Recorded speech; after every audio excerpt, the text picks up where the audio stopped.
नमस्कार प्रिय दर्शकों, स्वागत है आपका हमारे गजब ज्ञान यूट्यूब चैनल में। दोस्तों, आज मैं आप लोगों को एक ऐसी कहानी सुनाने के लिए जा रहा हूं जो बड़ी ही मोटिवेशनल, बड़ी ही शिक्षाप्रद कहानी है। इसे सुनने के बाद आप कभी भी निराश नहीं रह सकते और आपको गरीबी छू भी नहीं सकती। दोस्तों, ये कहानी है तुलसीदास और रत्नावली की। हमारे देश में ऐसे एक संत हुए थे जो अपनी पत्नी के कहने पर इन्होंने कितना सुंदर कार्य किया था। दोस्तों, इस कहानी से आप लोगों को बहुत प्रेरणा मिलेगी और आप लोग वो पा सकते हैं जिसकी आप लोग कामना करते हैं, जिसकी आप लोग आस लगाते हैं। तो दोस्तों, कहानी ये एक ऐसी कहानी है कि इंसान अपनी पत्नी से बहुत प्यार करता है और ये होनी भी चाहिए। क्योंकि पत्नी का प्यार ही कुछ ऐसा हुआ करता है। लेकिन हम ये नहीं कहते कि आप अपनी पत्नी से प्यार मत करो, अच्छी बात है, लेकिन इस वीडियो को भी एक बार जरूर देखें। इसे सुनने से हमें बहुत कुछ सीखने के लिए मिलेगा। तो दोस्तों, कहानी प्रारंभ करने से पहले आप लोगों से मेरा एक निवेदन है, अगर आप हमारे चैनल पर नए दर्शक मेहमान बंधु बनकर के आए तो प्लीज हमारे गजब ज्ञान यूट्यूब चैनल को सब्सक्राइब करें। हो सके तो अपने परिवार और दोस्तों के साथ शेयर जरूर करें। दोस्तों, वीडियो पूरा जरूर देखें क्योंकि इस कहानी में हम लोगों को बहुत कुछ सीखने के लिए मिलेगा। ये बड़ी ही ज्ञानवर्धक कहानी है। आ जाओ, आप लोगों का ज्यादा समय बर्बाद न करते हुए कहानी प्रारंभ करते हैं। आप लोगों ने एक संत के बारे में सुना होगा जिनका नाम है तुलसीदास, महाकवि तुलसीदास, जिन्होंने अपने हाथ से संपूर्ण रामचरितमानस को 9756 चौपाइयों में लिखा। इतने बड़े संत हुए हमारी इस मातृभूमि भारत भूमि पर। दोस्तों, क्या आपने सुना है उनका जीवन काल कैसा रहा? तुलसीदास जब थोड़े से बड़े हुए, अपने बचपन से निकल करके जवानी की दहरी पर कदम रखा तो उनके पिता ने और उनका विवाह एक रत्नावली नाम की कन्या से किया। तुलसीदास रत्नावली से इतना प्यार करने लगे कि रत्नावली के सिवाय उन्हें कुछ दिखाई नहीं देता था। रत्नावली तुलसीदास एक साधारण हम और आप की तरह इंसान थे, हमारी और आपकी तरह, लेकिन उनका एक मेन पॉइंट ये बन गया कि अपनी पत्नी से जी और जान से ज्यादा प्यार करने लगे। मेरे भैया तुलसीदास गाय चराने के लिए जाते हैं, पूरे दिन गाय चराते हैं, तो वहां पर भी बैठ करके रत्नावली नाम का ही उच्चारण करते हैं। दिल और दिमाग में रत्नावली के लिए इतनी जगह थी कि उसके सिवाय उनके पास कुछ नहीं था। मेरे भैया संध्या को जब लौट करके आते हैं तो जब रत्नावली उन्हें नहीं दिखाई देती तो वो पागलों की तरह व्यवहार करते हैं। रत्नावली रत्नावली रत्नावली करके चारों तरफ चिल्लाते हैं और जब तक एक बार रत्नावली को देख ना ले तब तक उनके दिमाग में कोई चैन नहीं आता। दोस्तों, ऐसे ही धीरे धीरे समय निकलता चला गया। कुछ दिन बाद एक दिन रत्नावली ने कहा तुलसीदास से, पिया सुनो, अब तीजों का त्योहार जोरों पर है। सभी भैया अपनी अपनी बहनों को लेने के लिए आए हैं और सभी बहनें अपने अपने भाइयों के, अपने अपने पिता, अपने अपने माँ के पास में जा रही हैं। अगर तुम्हारी आज्ञा हो जाए तो मैं भी चली जाऊं। तुलसीदास बोले, तुम पागल हो गई हो, तुम्हें मालूम है हम तुम्हारे सिवाय एक मिनट भी नहीं रह सकते, एक पल हमें चैन नहीं आता, तुम्हारे सिवाय इस संसार में कुछ दिखाई नहीं देता। अगर तुम चली जाओगी तो हम रहेंगे कैसे? रत्नावली ने समझाया, पिया थोड़े दिन की बात ही तो है, मैं क्या कोई हमेशा के लिए थोड़ी न जा रही हूँ। कुछ दिन बाद तीजों का त्योहार मना करके मैं जल्द यूं गई यूं आई, जल्द वापस आ जाऊंगी। मेरे भैया तुलसीदास बार बार मना कर रहे हैं, मत जाओ, मान जाओ। लेकिन जब रत्नावली ने हट की, पेज की, तो तुलसीदास ने कह दिया, ठीक है कोई बात नहीं, चली जाना। रोजाना की तरह सुबह हुआ, तुलसीदास उठे, अपनी पत्नी से प्यार किया। उसके बाद में गाय खोली, जंगल में चराने के लिए गए। जंगल में बैठे, गाय किसी का खेत चर रही है, लेकिन तुलसीदास के दिल और दिमाग में वही बसा हुआ है, मेरी रत्नावली, मेरी रत्नावली, मेरी रत्नावली। मेरे भैया अब इधर तुलसीदास तो जंगल में गाय चरा रहे हैं और इधर रत्नावली का भाई आया तो रत्नावली अपने भाई के साथ अपने पीहर, अपने बाप के पास में चली गई। दोस्तों, संध्या की समय रोजाना की तरह तुलसीदास गायों को लेकर के आए, खिरक में आकर के गायों को रखा। उसके बाद में घर की तरफ गए तो क्या देखा, दूर से घर पर ताला लगा हुआ है, गेट बंद है, घर का द्वार बंद है, दरवाजा बंद है। मेरे भैया दरवाजा बंद देख करके तुलसीदास का धड़कन रुकने लगी। ऐसा ही होता है, जब हम किसी से प्यार करते हैं और वो हमें आंखों के सामने दिखाई नहीं देता तो हमारी धड़कन अपने आप कम होने लगती है या बढ़ने लगती है, अपना संतुलन खो बैठती है। मेरे भैया तुलसीदास का कलेजा दबने लगा। अब तुलसीदास ने आवाज लगाई, रत्नावली। अब रत्नावली वहां हो तो दरवाजा खोले, वो तो चली गई अपने भाई के साथ। तुलसीदास ने अपने आप को संभाला, संभालने के बाद उस दरवाजे को खोला। खोल करके अंदर गए तो क्या देखा, कुछ नहीं था घर में।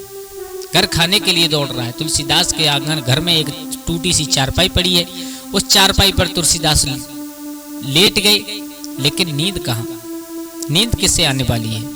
केवल याद कर रहे तो रत्नावली रत्नावली सोचते रहे, काफी समय व्यतीत हो गया। अंधेरी रात थी, भादों का महीना था, ऊपर बादल लदे हुए थे, बिजली चमक रही थी, बादल गरज रहे हैं और तुलसीदास सोच रहे हैं कि अब मैं करूं तो करूं क्या। जब तक मैं पत्नी को नहीं देखूंगा मुझे नींद नहीं आएगी, मुझे चैन नहीं आएगा, एक पल के लिए शांति नहीं मिल सकती। मेरे भैया इतने अंधे हो चुके थे तुलसीदास अपनी पत्नी के प्यार में। दोस्तों, अब तुलसीदास के दिमाग में एकदम एक विचार आया। तुलसीदास ने विचार किया, मुझे मालूम है पूरी रात मुझे नींद नहीं आएगी, तो अब मुझे अपनी पत्नी से मिलने के लिए चलना चाहिए। मेरे भैया तब तक जोरों से बारिश शुरू हो गई। बारिश इतनी जोर से होने लगी कि मूसलाधार वर्षा होने लगी। बिजली चमक जाती है, बादल गरजते हैं, बिजली चमक जाती है, तब कुछ दिखाई देता है, वरना काली अंधेरी रात। और तुलसीदास घर से निकले, अपने घर का दरवाजा बंद किया और अपनी ससुराल की तरफ चल दिए अपनी पत्नी रत्नावली से मिलने के लिए। तुलसीदास आज काली अंधेरी रात में। दोस्तों, बारिश इतनी तेज थी कि तुलसीदास पूरे भीग गए। कीचड़ युक्त रास्ता था, बारिश ने रास्ते को कीचड़ बना दिया था। तुलसीदास के कपड़े पूरे गंदे हो गए, सब कुछ सन गए, लेकिन ससुराल की तरफ चलते रहे। आधी रात्रि बीत चुकी थी तो तुलसीदास के रास्ते में एक दूसरी समस्या आई। समस्या कौन सी आई? तुलसीदास के रास्ते में एक भयंकर नदी बह रही थी। बारिश होने के बाद नदी अपनी चरम सीमा पर थी। मानो ऐसा मालूम पड़ता था कि तुलसीदास आज इस नदी को पार नहीं कर पाएंगे। खड़े खड़े सोच रहे हैं, लेकिन कहते हैं ना, विधि के विधान को कोई मेट नहीं सकता। तुलसीदास ने देखा कि दूसरे किनारे से इस किनारे की तरफ एक नाव जैसी कोई चीज चली आ रही है। तुलसीदास समझ गए कि मेरी पत्नी मुझसे कितना प्यार करती है, जितना मैं करता हूँ उतनी ही प्यार करती है मेरी पत्नी मुझसे। उसने मुझे मालूम था कि तुलसी मैं आऊंगा जरूर, तो उसने मेरे लिए नाव भिजवाई है। मेरे भैया आखिरकार वो नाव नहीं थी, वो एक मुर्दा था जो नदी में बहता हुआ जा रहा था। तुलसीदास ने लकड़ी के सहारे उसे अपनी तरफ खींचा और उस पर बैठ गए। उस मुर्दे के ऊपर बैठ करके तुलसीदास पानी के बहाव के साथ नदी के दूसरे किनारे पर पहुंच गए। उन्हें मालूम ही नहीं पड़ा कि हम नाव पर बैठ करके पार हुए हैं या मुर्दे पर। इतना प्यार करते थे तुलसीदास अपनी पत्नी से। भैया अब धीरे धीरे कहाँ पहुंचे? उसी नगरी में पहुंचे जिस नगरी में उसके ससुराल वालों का घर बना हुआ था। तो क्या देखा कि रात्रि का समय बहुत हो चुका है, बारिश भी थोड़ी सी रुक चुकी है। तो तुलसीदास ने देखा कि जो घर बना हुआ था उसके दरवाजे चारों तरफ से बंद हैं। अब विचार किया, परिवार वाले सब सो रहे हैं, मेरी पत्नी छत पर सो रही होगी, मेरी पत्नी किसी कमरे में सो रही है, तो अब दरवाजा चारों तरफ से बंद रहे, अंदर घुस कैसे सकते हैं। अब तुलसीदास ने विचार किया, बोले अब मुझे जाना तो है, बगैर पत्नी के मिले मैं वापस नहीं जाऊंगा। तो तुलसीदास घर के पीछे पहुंचे। पीछे क्या देखा कि जिस कमरे में उसकी पत्नी सो रही थी तुलसीदास की, उस कमरे में दीपक जल रहा है, हल्की हल्की रोशनी दे रहा है। तुलसीदास के दिल और दिमाग में ठंडक सी आई थोड़ी सी। बोले मेरी पत्नी यहीं सो रही है और मुझे मालूम है मुझसे कितना प्यार करती है, जो नींद उसे भी नहीं आ रही है, इंतजार में बैठी होगी कि मैं कब पहुंचूं। लेकिन तुलसीदास ने आवाज नहीं लगाई। क्या देखा, जब प्रकाश हुआ, थोड़ा सा बादलों की गर्जना हुई, उसमें से बिजली चमकी तो थोड़ा प्रकाश हुआ, तो क्या देखा कि छत के पीछे और एक काली रस्सी लटकी हुई है। ध्यान देना दोस्तों, सब काली रस्सी लटकी हुई है। जब रस्सी को पकड़ करके तुलसीदास चढ़े, ऊपर चढ़ गए। चढ़ने के बाद पत्नी सहित सो रही है गहरी नींद में। सोती हुई पत्नी को तुलसीदास ने जगाया। पत्नी एकदम भौचक्की सी रह गई। बोले तुम आ गए? बोले हाँ। बोले आधी रात्रि के समय? बोले हाँ। तुम्हें मालूम है मैं तुमसे कितना प्यार करता हूँ, जब तक मैं तुम्हें देख ना लूँ मुझे नींद नहीं आती, मुझे चैन नहीं आता, मेरे दिल में कोई तसल्ली नहीं होती। तो तुलसीदास की पत्नी को क्रोध आ गया। क्रोध में आकर के कहा है कि तुम इतने पागल हो गए, इतने पागल हो गए कि इस घनघोर रात में, और तुम अकेले चले आए यहाँ तक, आए कैसे हैं? तुम इतना मुझसे प्यार करती हो, पागल हो गए हो तुम। तुलसीदास कहने लगे मैं तुमसे प्यार करता हूँ, वो तो करता हूँ, लेकिन तुम भी तो मुझसे प्यार करती हो। बोले कैसे? बोले तुम्हें मालूम था कि मैं जरूर आऊंगा, तो तुमने अपनी छत से एक रस्सी लटका करके रखी है। बोले बिल्कुल नहीं, पूरी रखी है, न मानो तो चलो दिखाएं। मेरे भैया तुलसीदास और उनकी पत्नी रत्नावली दोनों देखने के लिए आए, तो क्या देखा कि काला सर्प लटका हुआ है। जिस सर्प को रस्सी समझ करके तुलसीदास चढ़ गए थे छत पर, उस काले सर्प को देख करके तुलसीदास को पसीना आ गया। दोस्तों फिर कहा है कि तुमने एक नाव भेजी थी, बोले मैंने कोई नाव बाब नहीं भेजी, पागल मत बनाओ, तुम यहाँ आए हो, तुम बिल्कुल मूर्ख इंसान हो क्या है? आधी रात्रि के समय चोरों की तरह तुम मेरे कमरे तक पहुंच गए। सुनो, अगर तुम्हें आना ही था तो दिन में आते, घर वाले सब लोग तुम्हारा बहुत सम्मान करते, तुम्हारी बहुत स्वागत करते, लेकिन तुम चोरों की तरह मेरे आंगन तक पहुंच गए, तुम्हें शर्म आनी चाहिए।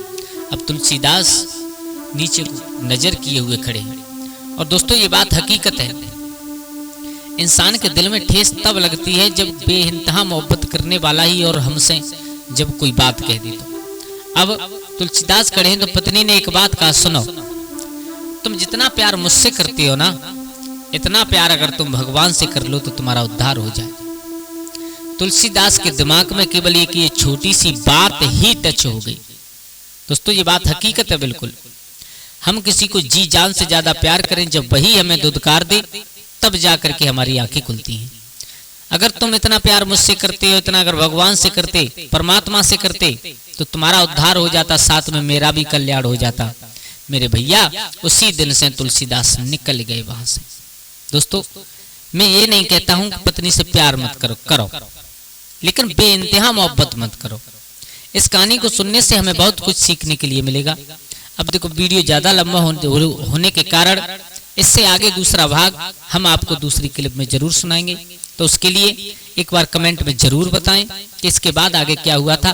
तुलसीदास इतने बड़े विद्वान बने कि जिन्होंने 9756 चौपाइयों में रामचरितमानस को परिवर्तित कर दिया था। ऐसे एक महान संत बने। तुलसीदास की प्रथम गुरु थी उनकी पत्नी। तो दोस्तों कैसी लगी आप लोगों को हमारी ये कहानी? अगर अच्छी लगी हो तो प्लीज हमारे गजब ज्ञान यूट्यूब चैनल को सब्सक्राइब करें, और हो सके तो अपने परिवार और दोस्तों के साथ में शेयर जरूर करें। आज के लिए बस इतना ही, कल फिर मिलते हैं किसी एक नई कहानी, एक नई चर्चा के साथ। तब तक के लिए सभी लोग आनंदित रहें, खुश रहें। जय श्री राधे, जय श्री राम।